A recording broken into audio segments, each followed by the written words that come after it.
প্রায় উপহারের কাছে চলে আসছে আমরা এই পাশে দেখা যাক দেখি কি উপহার।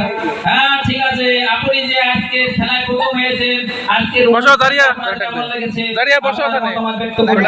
আপনার জন্য প্যাকেটের মাঝে অত্যন্ত মূল্যবান উপহার রয়েছে। প্যাকেটটি খুলুন, সকলের সামনে আপনার উপহারটি দেখান। এই খেলা অংশগ্রহণ করার জন্য আপনাকে ধন্যবাদ। আসলে আপনারা সবাই মনে করতেছেন যে এটা আমাদের সাজানো, একবার সত্যি করে বলছি আমি কিছুই জানি না। পারফরম্যান্স অনেক ভালো হয়েছে, কিছুই জানি না। পিছনে দেখালো কে দাও, ভাগ্যে বেঁচে গেছে, তাই করতে হচ্ছে।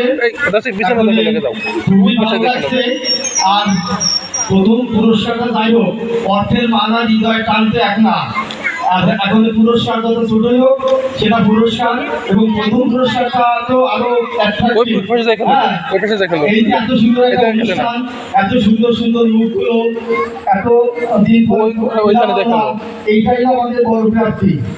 আমরা আশা করবো যে আমরা সামনের কথায় 1 বছর পারে হোক বা 2 বছর পারে হোক এই মিলন মেলা কাজে তো অব্যাহত থাকে। আমরা যে যেখানেই থাকি সবাই যদি খোঁজ খবর রাখি, তাদের সুখে আনন্দিত এবং সমবেদনা জ্ঞাপন করি।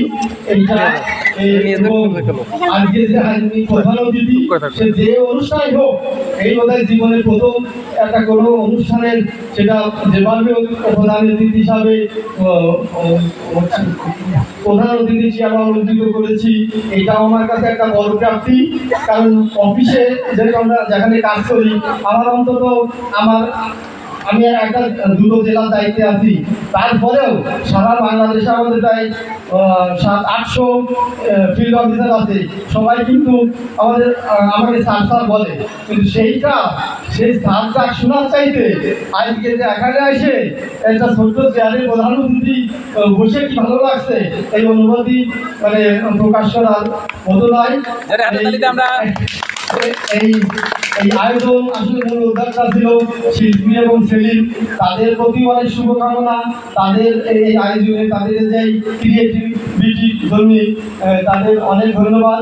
আমরা আশা করবো আগামীতে আমরা এরকম একটা সুন্দর স্বচ্ছ মনোরম অনাবিল আনন্দ একটা অনুষ্ঠানে গা ভাসিয়ে দেবো আমরা সবাই। সেই শুভকামনায় সবাইকে বাসিয়ে দিয়ে শুভেচ্ছা, শুভ সন্ধ্যা। ধন্যবাদ। এবার প্রথম পুরস্কার দেওয়া হবে। প্রথম পুরস্কার তাকে দেওয়ার জন্য আর শালিকাকে বলা হলো। আমাদের পক্ষ থেকে আমরা ফুল দিলাম, আর আরেকটা উপহার আপনি ফুলে দেখান সবাইকে। এটা দেখেন, হ্যাঁ ওইটা ফুলে দেখান। আর ফুল হলো সবচেয়ে মূল্যবান উপহার। আমাদের নবী করিম সাল্লাল্লাহু আলাইহি ওয়াসাল্লাম বলেছেন, জোটে একটি পয়সা খাদ্য কিনিও ক্ষুধার লাগি, জোটে অর্ধেক ফুল কিনে নিও অনুরাগী। অতএব ফুলকে যে ভালোবাসে না সে নাকি মানুষ করতে পারে। অতএব ফুলের চেয়ে বড় পুরস্কার তো আর নাই। অনুষ্ঠানে হোক, আনন্দের অনুষ্ঠানে হোক, ফুল দিয়ে কিন্তু আমরা সেলিব্রেট করি। অতএব ফুলও অনেক একটা বড় প্রাপ্তি, বড় পুরস্কার। ধন্যবাদ। ধন্যবাদ। এবার আপনার এই ছোট্ট পুরস্কারটি একটু দেখাতে সবাই কি দিয়েছেন। এই যে বললাম না।